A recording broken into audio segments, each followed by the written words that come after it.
नमस्कार। आपका बहुत बहुत स्वागत है हमारे YouTube चैनल पर। तो आज हम पढ़ेंगे फार्माकोलॉजी का चैप्टर नंबर 1 जनरल फार्माकोलॉजी। इस चैप्टर में हम फार्माकोलॉजी के बारे में कुछ जनरल इन्फॉर्मेशन पढ़ेंगे। तो फार्माकोलॉजी ये जो वर्ड है ये दो ग्रीक वर्ड से मिलके बना हुआ है। ये जो फार्माकोलॉजी ये वर्ड है ये दो ग्रीक वर्ड से मिलके बना हुआ है। पहला तो है फार्माकॉन और second one is the logos. तो फार्माकॉन का मीनिंग होता है ड्रग और लॉगस का मीनिंग होता है साइंस। तो ये जो ड्रग का साइंस होता है जो हम पढ़ते हैं इसी को हम बोलते हैं फार्माकोलॉजी। आइए अब देखते हैं फार्माकोलॉजी की डेफिनेशन क्या होगी। तो फार्माकोलॉजी मतलब the study of therapeutic value and potential toxicity of chemical agent. तो यहाँ पर ये केमिकल एजेंट मतलब मेडिसिन या फिर कोई भी ड्रग, कोई भी मेडिसिन या फिर कोई भी ड्रग जिसकी हम थेरेप्टिक वैल्यू और पोटेंशियल टॉक्सिसिटी की स्टडी करते हैं उसी को हम फार्माकोलॉजी बोलते हैं। तो थेरेप्टिक वैल्यू के बारे में समझे तो कोई भी ड्रग अगर कोई बनाते हैं तो उसकी कोई थेरेप्टिक वैल्यू होती ही है, क्योंकि वो बनाया ही इसलिए जाता है कि वो किसी डिसीज कंडीशन को ट्रीट कर सके या फिर कंट्रोल कर सके। तो वो जो एबिलिटी होती है किसी भी ड्रग की किसी भी डिसीज को क्योर करने की या फिर कंट्रोल करने की, उस एबिलिटी को थेरेप्टिक वैल्यू बोलते हैं हम। और पोटेंशियल टॉक्सिसिटी, तो कुछ ड्रग्स होते हैं जिनके कुछ टॉक्सिसिटीज़ होती है हमारी बॉडी में, जो कि इंसान की बॉडी है वहाँ पर वो कुछ टॉक्सिसिटीज़ दिखाती है। तो उनकी जो हम स्टडी करते हैं और ड्रग की जो थेरेप्टिक वैल्यू की जो हम स्टडी करते हैं उसी को हम फार्माकोलॉजी बोलते हैं। ये तो हो गई फार्माकोलॉजी की डेफिनेशन। नेक्स्ट हम देखेंगे कि फार्माकोलॉजी के कुछ इम्पोर्टेंट एरियाज। तो फार्माकोलॉजी के दो इम्पोर्टेंट एरियाज होते हैं। First one is the pharmacokinetic and second one is the pharmacodynamics. तो सादे भाषा में बोले तो फार्माकोकाइनेटिक मतलब body does to the drug, मतलब हमारी बॉडी ड्रग के साथ क्या करती है। जब हम ड्रग को बॉडी में लेंगे, जब हम ड्रग को खाएंगे तो हमारी बॉडी उस ड्रग के साथ क्या करती है वही हम फार्माकोकाइनेटिक में देखते हैं। और फार्माकोडायनेमिक मतलब drug does to the body, मतलब जब ड्रग हमारे बॉडी में एंटर होता है, जब हम उसको लेते हैं तो ड्रग हमारी बॉडी में जाके ऐसा क्या काम करता है जिसकी वजह से हमारी डिसीज कंडीशन ठीक हो जाती है। तो यही हम देखेंगे फार्माकोडायनेमिक्स में। तो चलिए इनकी डेफिनेशंस देख लेते हैं। तो pharmacokinetic it deals with the absorption, distribution, metabolism and excretion of drug. तो जब हमने पहले देखा था यहाँ पर कि body does to the drug, कोई भी हम फूड लेते हैं तो फूड का हमारी बॉडी में जाके एब्जॉर्प्शन होता है, देन उसका डिस्ट्रीब्यूशन होता है, मेटाबॉलिज्म होता है और एक्सक्रीशन होता है। वैसे ही कोई भी ड्रग अगर हम हमारी बॉडी में लेते हैं तो हमारी बॉडी क्या करती है, उसको एब्जॉर्ब करती है, डिस्ट्रीब्यूट करती है, मेटाबोलाइज करती है और फिर एक्सक्रेट कर देती है। तो यही सब हम फार्माकोकाइनेटिक्स में पढ़ते हैं। देन फार्माकोडायनेमिक के बारे में देखें तो फार्माकोडायनेमिक मतलब the study of molecular, biochemical and physiological effect of drug on cellular system and there mechanism of action.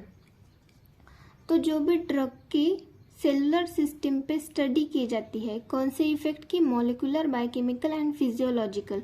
Cellular system मतलब हमारी जो बॉडी की सिस्टम होती है, हमारी बॉडी जो सिस्टम होती है, हमारी सेल्स की सिस्टम होती है, उस पर ड्रग का इफेक्ट, मॉलिक्यूलर, बायोकेमिकल या फिर फिजियोलॉजिकल इफेक्ट ऑफ ड्रग मतलब ड्रग के इफेक्ट, चाहे वो डिसीज कंडीशन को ठीक करने के लिए जो ये भी मॉलिक्यूलर, बायोकेमिकल इनमें से कौन सा इफेक्ट दिखाता है, तो इनकी स्टडी हम जो करते हैं वो फार्माकोडायनेमिक्स में करते हैं। And there mechanism of action. तो मैकेनिज्म ऑफ एक्शन मतलब जो भी ड्रग हम लेते हैं तो हमारी बॉडी में जाके वो ऐसा क्या काम करता है, कौन सी चीज़ एक्टिवेट करता है, कहाँ पे जाके बाइंड होता है, क्या इनहिबिट करता है, जिससे कि हमारा डिसीज कंडीशन जो है वो ठीक हो जाता है। तो इसी को हम बोलते हैं मैकेनिज्म ऑफ एक्शन। तो यही जो होता है फार्माकोडायनेमिक्स में हम पढ़ते हैं। ये तो हमने देख लिया कि फार्माकोकाइनेटिक और फार्माकोडायनेमिक मतलब क्या होता है करके। अब हमारा नेक्स्ट टॉपिक है route of administration. Route of administration of drug. तो ड्रग का रूट ऑफ एडमिनिस्ट्रेशन मतलब हम ड्रग अपने बॉडी में कौन सी पाथ से मतलब कौन से रूट से लेते हैं। तो पहले तो हम देखते हैं कि रूट ऑफ एडमिनिस्ट्रेशन की डेफिनेशन क्या होती है। Route of administration in pharmacology. Pharmacology में रूट ऑफ एडमिनिस्ट्रेशन मतलब is the path by which a drug, fluid, poison or other substance is taken into the body। तो फार्माकोलॉजी में अगर root of administration का मतलब देखा जाए तो ये एक पाथ होती है, ये एक रास्ता होता है बाय विच जहाँ से कोई भी ड्रग मतलब मेडिसिन या फिर कोई भी फ्लूइड जैसे कि वाटर हो गया या फिर पॉइजन जहर हो गया और अदर सब्सटेंस कोई भी दूसरा substance is taken into the body जो हम बॉडी में लेते हैं। जैसे कि एग्जांपल में ले लें कि माउथ एक बहुत ही सिंपल और कॉमन रूट है ड्रग के एडमिनिस्ट्रेट करने के लिए या फिर ड्रग हमारी बॉडी में लेने के लिए। तो ये तो हो गई रूट ऑफ एडमिनिस्ट्रेशन की डेफिनेशन। नेक्स्ट हम देखेंगे factors determine the selection of root.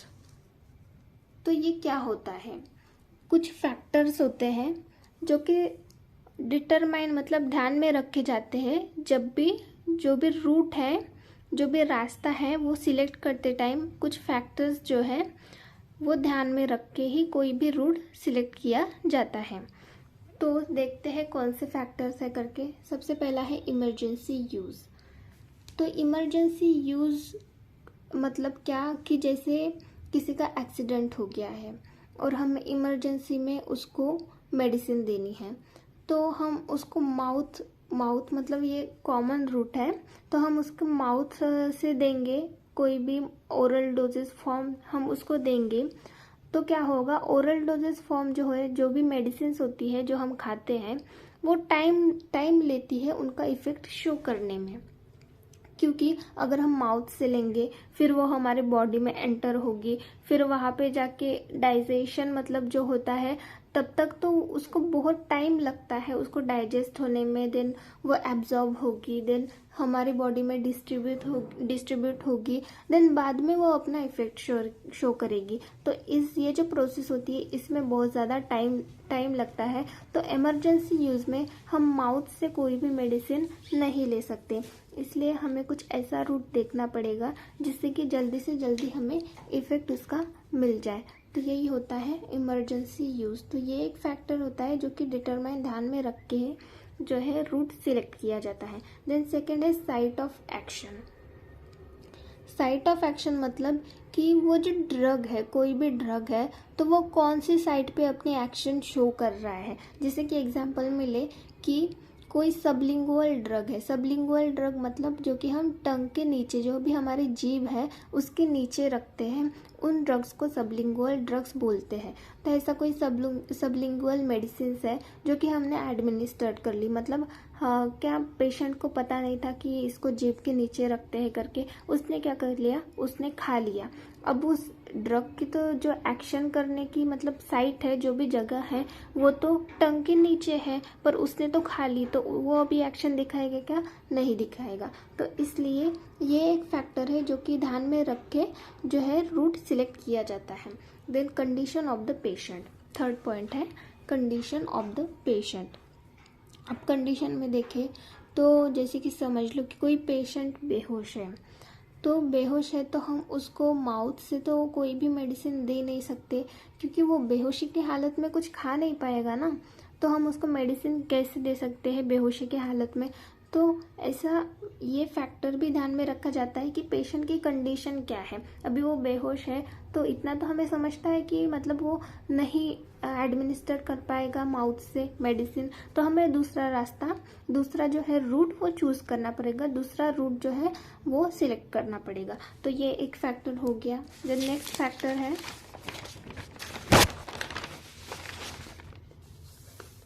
As of the patient. तो पेशेंट की एज क्या है, तो जैसे कि समझ लो कि छोटे बच्चे हैं, कुछ महीनों की ही बच्चा है छोटा सा, तो उनको हम क्या करते हैं, उनको हम मेडिसिन नहीं दे सकते।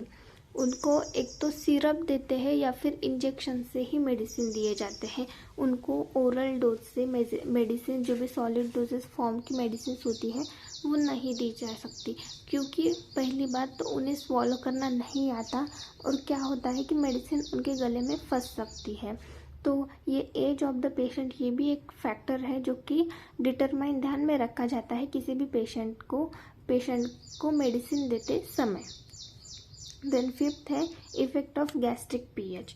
अब गैस्ट्रिक पीएच मतलब गैस्ट्रिक एसिड, गैस्ट्रिक जूस जो हमारी स्टमक में होता है, जो कि एसिडिक होता है। तो कुछ जो मेडिसिन होती है वो क्या होती है कि एसिडिक इन्वायरमेंट में वो डिस्ट्रॉय हो जाती है। जब हम खाना लेते हैं वो सबसे पहले हमारे स्टमक में ही जाता है, वहाँ का जो इन्वायरमेंट होता है वो एसिडिक होता है। तो कोई भी अगर हम मेडिसिन लेंगे तो वो सबसे पहले हमारे स्टमक में ही चली जाएगी। तो स्टमक में होता है एसिडिक इन्वायरमेंट, और कुछ मेडिसिन जो होती है जो कि एसिडिक इन्वायरमेंट में जाने के बाद वो डिस्ट्रॉय हो जाती है, उनका कोई इफेक्ट रह ही नहीं जाता। तो इसलिए ये जो गैस्ट्रिक पीएच का इफेक्ट है, इसको ध्यान में रखते हुए भी रूट सिलेक्ट किया जाता है। देन नेक्स्ट सिक्स्थ पॉइंट है पेशेंट और डॉक्टर्स चॉइस, मतलब पेशेंट की या फिर डॉक्टर की चॉइस से भी रूट सिलेक्ट किया जाता है। ये तो हमने कुछ फैक्टर्स पढ़ लिए।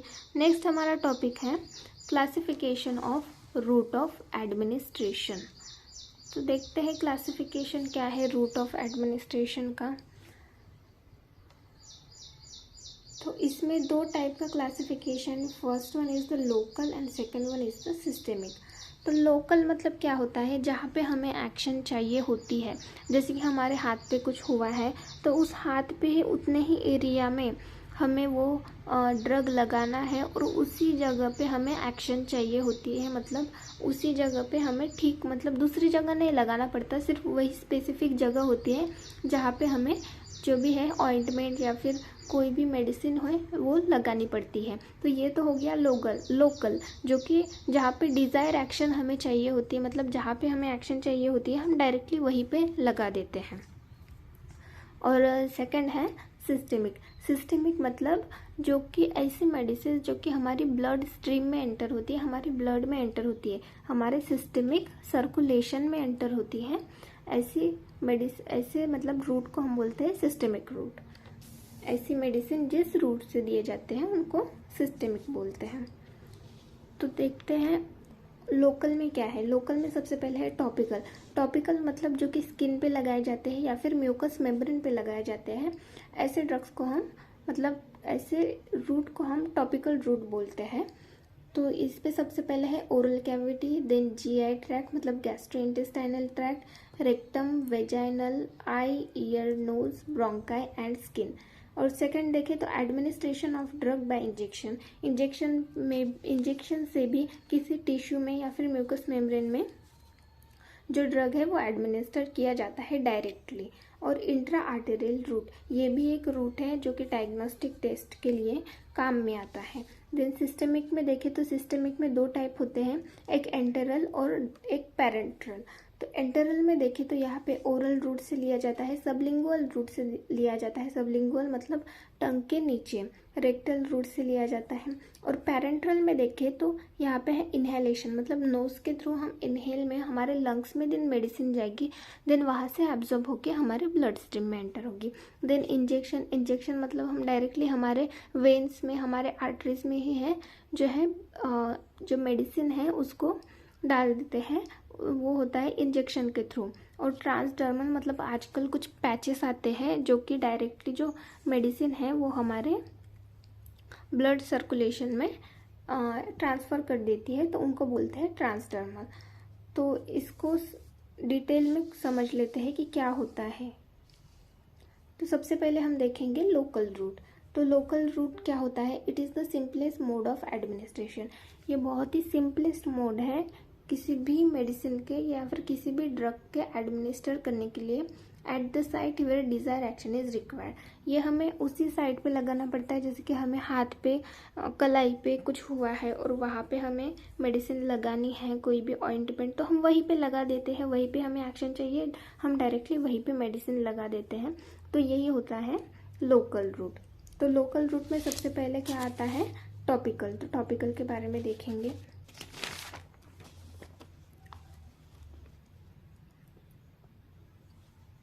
तो सबसे पहले देखेंगे टॉपिकल। तो टॉपिकल मतलब drug is applied to the skin और म्यूकस मेम्ब्रेन। तो ये क्या होता है टॉपिकल मतलब कि कोई भी मेडिसिन, कोई भी ड्रग जो होता है वो हम डायरेक्टली स्किन पे या फिर म्यूकस मेम्ब्रेन पे अप्लाई करते हैं, तो उसको टॉपिकल रूट बोलते हैं। तो टॉपिकल रूट में भी हमने बहुत सारे क्लासिफिकेशन देखे थे, तो वो क्या है वो देखते हैं। तो सबसे पहला है ओरल कैविटी। ओरल कैविटी मतलब हमारे जो मुंह होते हैं उसके अंदर का जो भी पार्ट होता है उसको हम ओरल कैविटी बोलते हैं। तो ओरल कैविटी में अगर हम मेडिसिन लेते हैं तो वो कौन कौन से फॉर्म में आती है, एज अ सस्पेंशन के फॉर्म में भी मेडिसिन आती है। Example nystatin.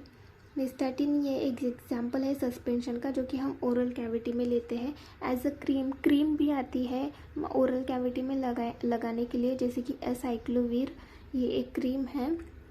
एज ऑइंटमेंट या फिर एंड जेली, तो ऑइंटमेंट और जेली के फॉर्म में भी मेडिसिन आते हैं। एग्जाम्पल है लिग्नोकेन HCl, ये इसका एग्जाम्पल है। और एज अ स्प्रे भी आते हैं, ओरल कैविटी में लगाने के लिए स्प्रे भी आते हैं। Example 10% lignocaine HCl। Then second हम देखेंगे GI ट्रैक मतलब गैस्ट्रोइंटेस्टाइनल ट्रैक। तो इसमें टैबलेट के फॉर्म में मेडिसिन आती है। Example neomycin. तो GI ट्रैक मतलब गैस्ट्रोइंटेस्टाइनल ट्रैक की जो मेडिसिन है इसको हमें ओरल रूट से ही लेना पड़ता है। और ये जो मेडिसिन है ये हमारे म्यूकस मेम्ब्रेन पे जाके वहाँ पे जाके बैठ जाती है। देन वहाँ पे वो एब्जॉर्ब होती है, वहीं पे जहाँ पे डिज़ायर एक्शन हमें चाहिए होता है वहीं पे अपना इफेक्ट शो करती है। ये एब्जॉर्ब नहीं होती वहाँ पे, या फिर ब्लड स्ट्रीम में एब्जॉर्ब नहीं होती, टैबलेट होती है। इसका एग्जाम्पल है नियोमाइसिन। देन नेक्स्ट है रेक्टम और वेजाइनल। तो रेक्टम में और वेजाइना में एज अ एनेमा करके मेडिसिन आती है, एनेमा के फॉर्म में मेडिसिन आती है, जो कि मतलब administration of drug into rectum in liquid form, मतलब ये लिक्विड फॉर्म में हम इसको एडमिनिस्टर्ड कर सकते हैं।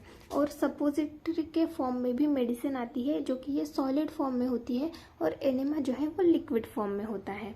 देन नेक्स्ट देखते हैं आई, ईयर एंड नोज। तो आइज़ के लिए क्या आता है, ईयर के हमें तो पता ही है कि एज अ ड्रॉप करके भी कुछ ड्रॉप्स भी आते हैं, ऑइंटमेंट भी आती है, और इसके लिए स्प्रे भी आते हैं। तो इसका एग्जांपल है जेंटामाइसिन आई और ईयर ड्रॉप। तो नेक्स्ट हम देखेंगे ब्रोंकाई। तो हमारी ब्रोंकाई के लिए हम नोज थ्रू ही लेते हैं, पर नोज में जाके वो हमारे ब्रोंकाई तक पहुंचती है थ्रू इनहेलेशन। तो इसका एग्जांपल है साल्बुटामॉल, ये मेडिसिन है। तो नेक्स्ट है स्किन। तो स्किन पर हम ऑइंटमेंट लगाते हैं, क्रीम लगाते हैं, लोशन लगाते हैं, पाउडर लगाते हैं। तो इस टाइप के फॉर्म में जो है वो मेडिसिन होती है। इसका एग्जांपल है क्लोट्रीमैज़ोल। क्लोट्रीमैज़ोल ये एक एग्जांपल है। देन हमने देख लिया ये ओरल, GI, रेक्टम, आई, ब्रोंकाई, स्किन, जो कि टॉपिकल में आते हैं। अब हम नेक्स्ट देखेंगे administration of drug by injection into the tissue. तो कुछ ड्रग जो ऐसे होते हैं जो कि डायरेक्टली टिश्यू में एडमिनिस्टर किए जाते हैं इंजेक्शन के थ्रू। देन वो ड्रग क्या करता है, जो भी जितना भी एरिया मतलब हमें डिज़ायर जहाँ पे एक्शन चाहिए वहीं पे हमने उसी टिश्यू में हमने वो है ड्रग क्या किया, एडमिनिस्टर किया। तो वो जो ड्रग क्या होता है उसी एरिया में अपना इफेक्ट शो करता है। तो जैसे कि administration of triamcinolone directly into the joint space in rheumatoid arthritis. तो रूमेटाइड आर्थराइटिस में क्या करते हैं, ये जो मेडिसिन होती है ट्राइएमिसिनोलोन, ये डायरेक्टली हमारी जॉइंट में इंजेक्ट की जाती है, डायरेक्टली इंजेक्शन के थ्रू हमारे जॉइंट में डाल दिया जाता है। फिर ये क्या करते हैं, जो भी जॉइंट की टिश्यू होती है डायरेक्टली वहाँ पे अपना इफेक्ट शो करती है, ना कि ब्लड स्ट्रीम में एब्जॉर्ब होती है, डायरेक्टली वो अपना इफेक्ट शो करती है। देन नेक्स्ट है intra arterial root.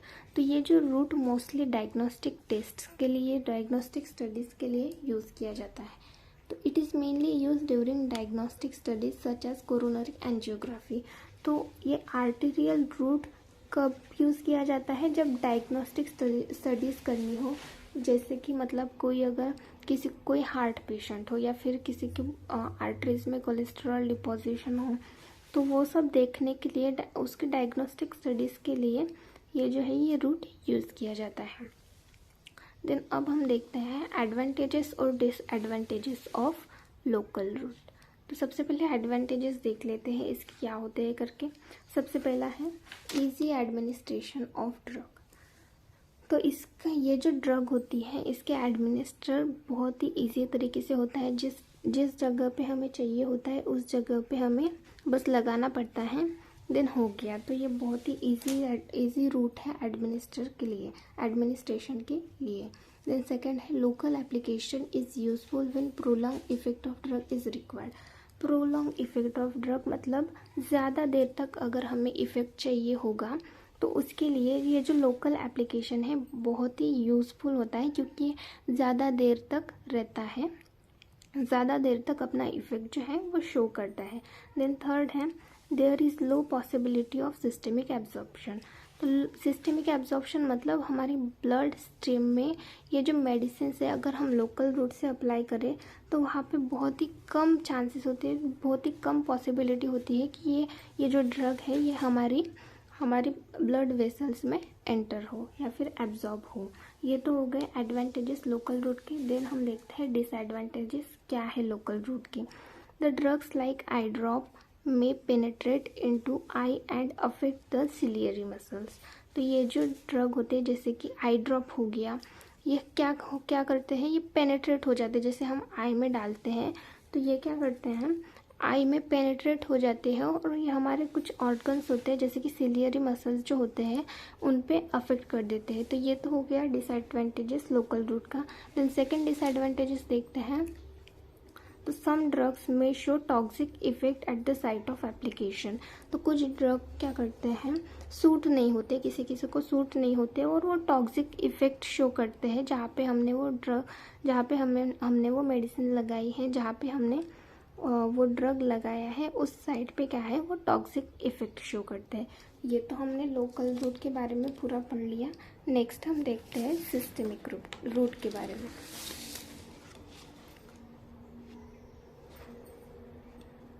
Systemic root मतलब ऐसा रूट जहाँ से हम अगर मेडिसिन ले तो वो हमारी ब्लड स्ट्रीम में डायरेक्टली एब्जॉर्ब होके एंटर हो जाएगा। तो सिस्टेमिक रूट में दो क्लासिफिकेशन आते थे। First one is the enteral and second one is the parenteral. तो सबसे पहले देखते हैं एंटेरल के बारे में। एंटेरल मतलब drug administered by this route enter into blood stream and produce systemic effect. तो इस रूट से जो भी ड्रग एडमिनिस्टर किया जाता है वो ब्लड स्ट्रीम में एंटर करते हैं और सिस्टेमिक इफेक्ट प्रोड्यूस करते हैं। तो इसमें कौन कौन से हमने देखे थे, ओरल रूट देखा था, सबलिंगुअल और रेक्टल रूट, ये 3 रूट देखे थे। तो देखते हैं ओरल रूट मतलब क्या होता है। तो oral route it is the most common and acceptable route for the drug administration. कोई भी ड्रग एडमिनिस्ट्रेशन के लिए ये मोस्ट कॉमनली यूज़ किया जाता है और मोस्ट एक्सेप्टेबल है, कंफर्टेबल भी होता है। ये सबसे कॉमन रूट है कोई भी मेडिसिन को लेने के लिए। तो इसके डोजेस फॉर्म कुछ है, जैसे कि टैबलेट में हम खाते हैं, टैबलेट लेते हैं, कैप्सूल होती है, मिक्सचर होते हैं, पाउडर भी होते हैं। तो ऐसे कुछ इसके डोजेस फॉर्म होते हैं। अगर एडवांटेजेस देखें ओरल रूट के तो सबसे पहला है सेफ एंड सेल्फ एडमिनिस्ट्रेशन। मतलब सेफली हम इसको ले सकते हैं और सेल्फ मतलब खुद ही ले सकते हैं, किसी की ज़रूरत नहीं पड़ती। चीप मतलब जो मेडिसिन होते हैं वो हमें सस्ते में मिल जाती है, ये इन पे कुछ ज़्यादा खर्चा करने की ज़रूरत नहीं होती, बहुत ही इजीली और आसानी से मिलती है और सस्ते में हमें मिल जाती है। No need to sterilization. तो इसका मतलब स्टेरिलाइजेशन मतलब फ्री फ्रॉम बैक्टीरिया। तो इसको स्टेरिलाइज करने की ज़रूरत नहीं होती है। ये जो टैबलेट्स होती है, कैप्सूल होती है, इनको स्टेरिलाइजेशन की कोई ज़रूरत नहीं होती है। Variety of doses form are available. तो इसमें बहुत सारे, जैसे माउथ से हम सिरप ले सकते हैं या फिर कोई भी टैबलेट, कैप्सूल, पाउडर, तो ऐसे बहुत सारे फॉर्म होते हैं जो कि हम ओरल रूट से ले सकते हैं। तो यही यहाँ पे बोला गया है कि variety of doses form are available. Then next is the convenient for repeated and prolong use. तो आप रिपीटेडली ले सकते हैं इस रूट से। अगर हमने सुबह लिया मेडिसिन तो हम शाम को भी ले सकते हैं और फिर दूसरे दिन भी ले सकते हैं, तो रिपीटेड यूज़ कर सकते हैं। और ज़्यादा दिनों तक, जैसे कि कुछ जो एजेड पर्सन होते हैं जो कि बीपी के मेडिसिन लेते हैं, तो वो ज़्यादा दिनों तक, मतलब वो कंटिन्यू रखते हैं ना उनके बीपी के मेडिसिन, तो प्रोलॉन्ग यूज़ के लिए भी ये बहुत ही कन्वीनियंट है। देन इसके डिसएडवांटेजेस के बारे में देखें तो डिसएडवांटेजेस ऑफ ओरल रूट, तो administration of drug is not possible during unconscious state. तो ओरल रूट से हम लेते हैं, तो कोई पर्सन अगर बेहोश होगा तो हम उसको ओरल रूट से कैसे दे पाएंगे मेडिसिन, नहीं दे पाएंगे। तो यही यहाँ पे बोला गया है कि अगर कोई पेशेंट अनकॉन्शियस है, बेहोश है, बेहोशी की हालत में है, तो ओरल एडमिनिस्ट्रेशन पॉसिबल नहीं हो पाएगा। देन नेक्स्ट है onset of action is slow. तो ये जो ओरल रूट से हम मेडिसिन लेते हैं, ये इसका इफ़ेक्ट जो है बहुत ही स्लो शो करता है, बहुत ही देर से हमें इसका इफ़ेक्ट देखने को मिलता है, क्योंकि हम ओरल रूट से लिए हैं।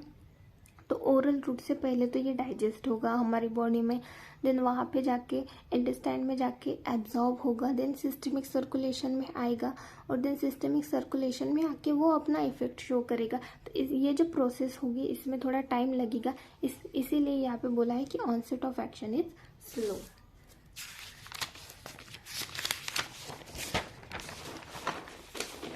देन नेक्स्ट है third number, this route is not useful in clinical emergency. जैसे कि हमने जो फैक्टर्स देखे थे वहाँ पे देखा था कि इमरजेंसी कंडीशन में हम ओरल रूट से नहीं ले सकते क्योंकि इसमें टाइम लगता है। तो वही यहाँ पे बोला गया है कि this route is not useful in clinical emergency.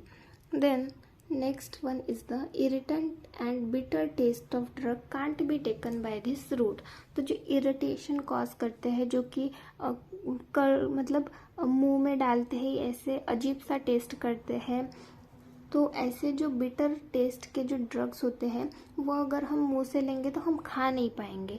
तो इसलिए यहाँ पे बोला गया है कि इरिटेंट और बिटर टेस्ट के जो भी ड्रग्स होते हैं वो हम इस रूट से नहीं ले सकते। देन नेक्स्ट है this route is not useful in preventing diarrhoea and vomiting. ये जो रूट है ये डायरिया में और वोमिटिंग को प्रिवेंट करने में कोई इसका मतलब यूज़फुल नहीं होता, ये यूज़फुल नहीं होता। अगर हम वोमिटिंग में हमें पहले से ही कुछ भी पच नहीं रहा है, ऊपर से हम उसमें भी मेडिसिन लेंगे, वो भी नहीं बचेगी, वो तो एब्जॉर्ब होने के पहले ही बाहर निकल जाएगी, तो उसका तो कोई इफ़ेक्ट ही नहीं दिखेगा। और डायरिया में तो कुछ पच नहीं रहा है पूरा, मतलब डायरिया हमें बहुत ज़्यादा हो गया है, तो वो नहीं, कुछ इफ़ेक्ट नहीं शो कर पाएगी मेडिसिन इन कंडीशन में। देन नेक्स्ट है oral administration of some drug में डिस्टर्ब माइक्रोफ्लोरा ऑफ जीआईटी। जैसे कि हम कोई मेडिसिन ले रहे हैं ओरली, तो कुछ मेडिसिन होती है जो कि हमारे बॉडी में जीआई ट्रैक्ट में जो कि माइक्रोफ्लोरा मतलब कुछ गुड बैक्टीरियाज होती है जो कि हमारी बॉडी के लिए अच्छी होती है, तो वो जो बैक्टीरिया है उनको भी किल कर देते हैं। कुछ मेडिसिन रहती है ऐसी जो कि गुड बैक्टीरियाज को किल कर देती है, जिसकी वजह से क्या है, वो हमारा जो वहाँ का जो बैलेंस होता है, वो माइक्रोफ्लोरा होता है, वो डिस्टर्ब हो जाता है। तो यही यहाँ पे बोला गया है। देन यहाँ पे बोला गया है कि बायो अवेलेबिलिटी इज़ नॉट 100%।